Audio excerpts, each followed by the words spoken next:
masalah Papua itu sangat penting.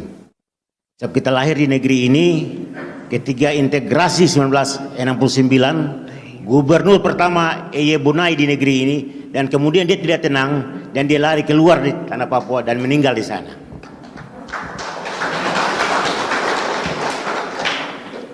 Kemudian Gubernur Frans Kaisepo dia meresmikan PT Freeport pada 1973. Saya kelas 3 SD di Kokonau, kami pergi ke Bandara Timika, kami menjemput Presiden Soeharto dan meresmikan tambang itu. Tambang itu menjadi masalah bahwa Papua ini kaya dan akan menjadi masalah terus. Saya selalu bilang gold and blood, darah dan emas, kami akan berhadapan di negeri ini.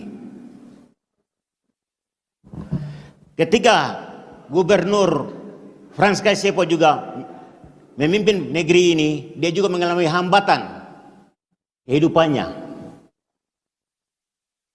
Dan kemudian dia mundur dalam periode yang sangat singkat, dia diganti oleh Gubernur Agop Sainal.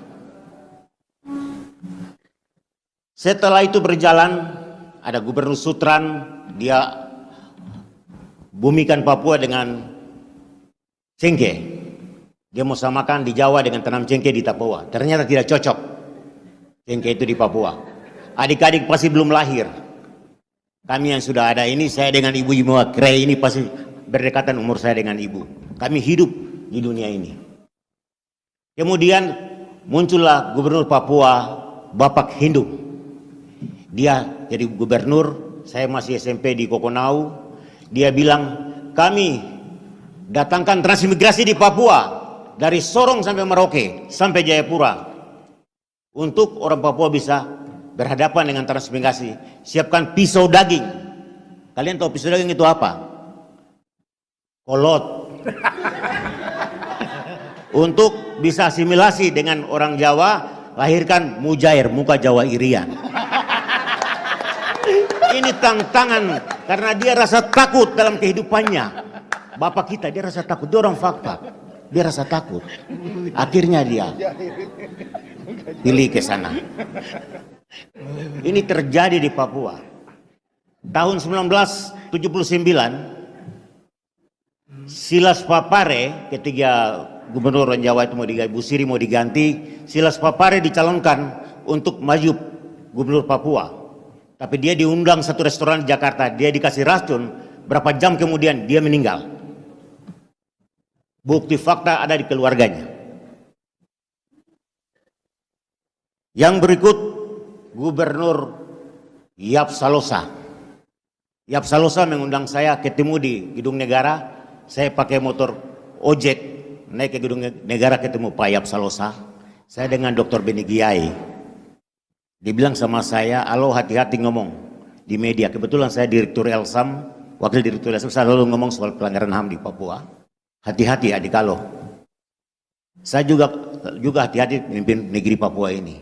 Ternyata 3 bulan kemudian Gubernur kita Yap Salosa meninggal. Berarti dia hidup dalam suasana akuarium. Orang Papua menjadi gubernur selalu dalam akuarium, dipantau oleh segala macam kepentingan. Sama dengan Pak Baswebu, terakhir ketika dia ditahan di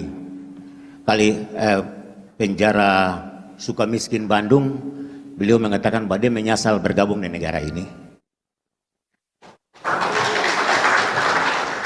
Yang terakhir kasus Pak Lukas NMB mengambil hal yang sama. Kalau saya bilang ini historis Papua, memori pasionis orang Papua, ingatan penderitaan masa lalu orang Papua. Betulkah tidak adik-adik? Ini yang perlu kita lawan, penindasan di negeri ini.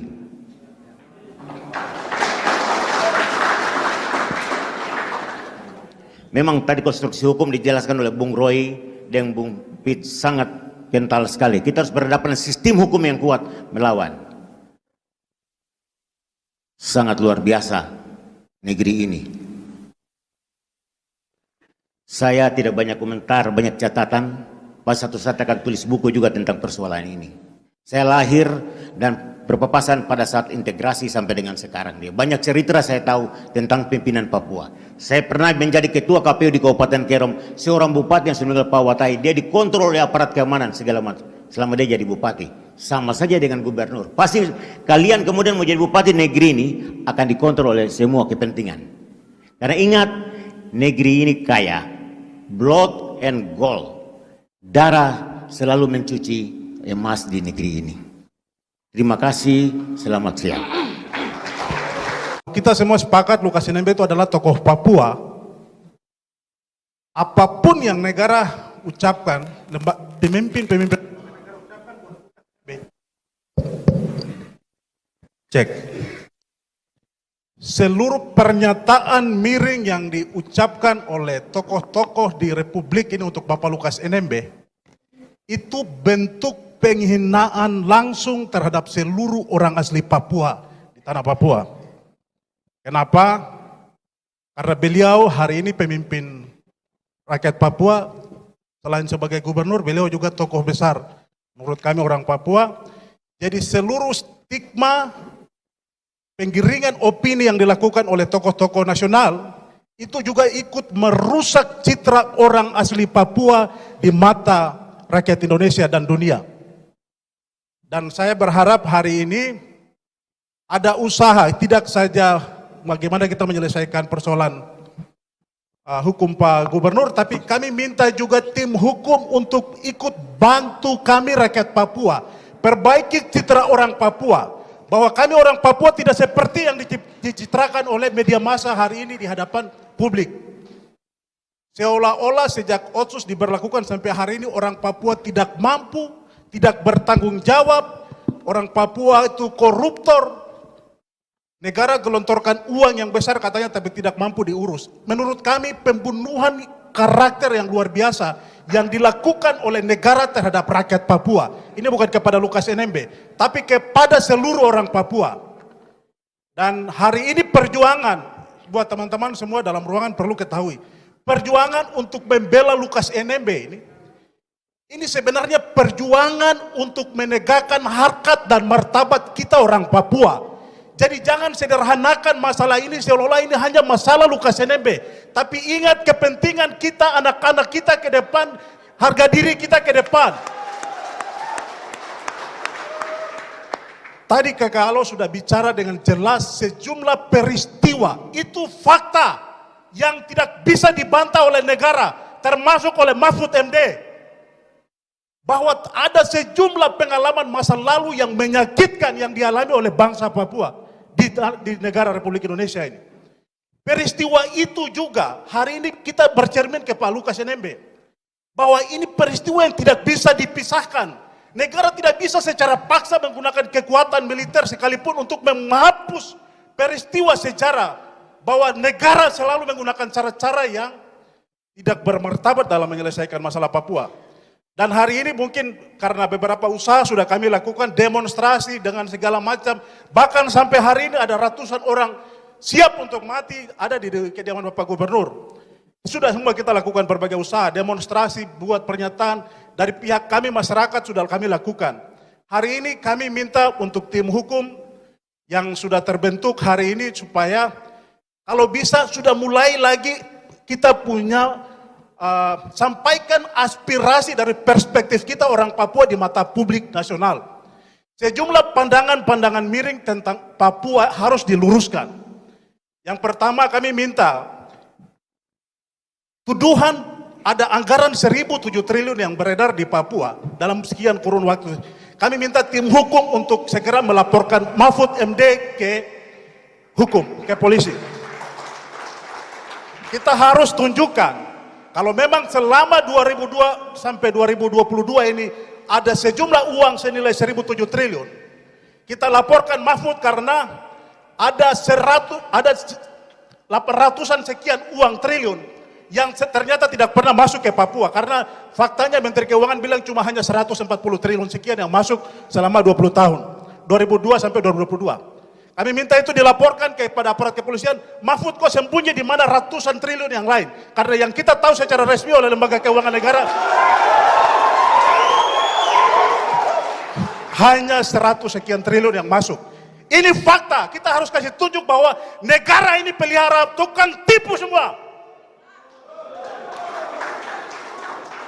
Yang berikut, bahwa kami belum melihat juga usaha kita penetapan tersangka. Tadi dijelaskan oleh banyak senior-senior pakar hukum bahwa terlalu prematur, tidak melalui prosedur. Kami minta juga ada laporan polisi yang segera dibuat terhadap oknum-oknum yang menetapkan Bapak Gub tersangka tidak melalui mekanisme dan prosedur hukum.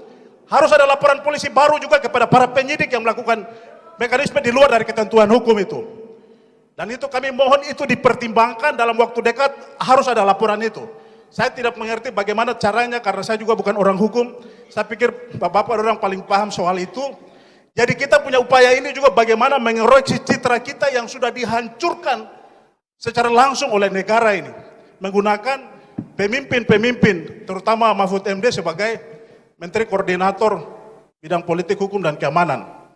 Nah, itu yang kami pikir, termasuk juga kami lihat bahwa penggunaan aparat keamanan dalam penyelesaian masalah ini itu bukan solusi.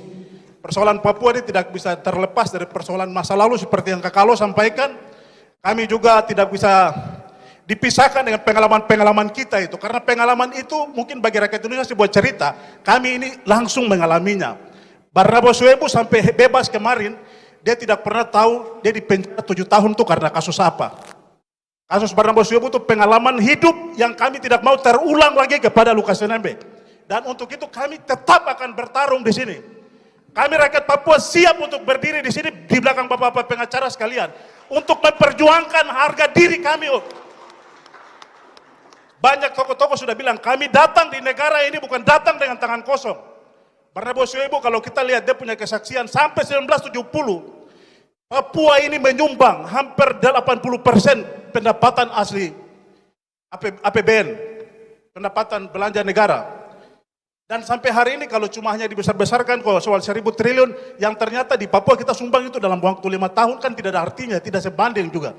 Dan itu juga dikomplain oleh Haris Azhar dalam beberapa dialog di TV-TV nasional. Saya berpikir perlu ada usaha-usaha kita untuk mengoreksi situasi atau citra miring yang terlanjur dibentuk oleh negara kepada kita rakyat Papua supaya kemudian kita tidak dipandang. Ini juga bagian daripada bagaimana masa depan kita.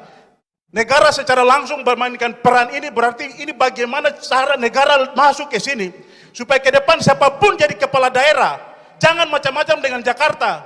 Masyarakat mau hancur-hancur saja tapi apapun yang Jakarta bicara harus diamankan. Ini kan cara-cara yang tidak benar ini. Itu yang harus kita lawan. Kita harus berjuang supaya bisa mendapatkan hak kita. Kita mau jadi pemimpin di tanah ini tidak boleh diatur sewenang-wenang oleh negara ini. Karena di pundak kita, di hadapan kita ada rakyat juga yang harus diurus kepentingannya. Sampai hari ini Lukas NMB tidak terbukti. Dan saya pikir itu sudah diketahui luas oleh publik semua. Kalau memang dia terbukti penjara BPK RI dan semua orang yang pernah memberikan WTP itu juga harus diperiksa di sana. Terima kasih, itu mungkin sekedar saran dan masukan buat separasi.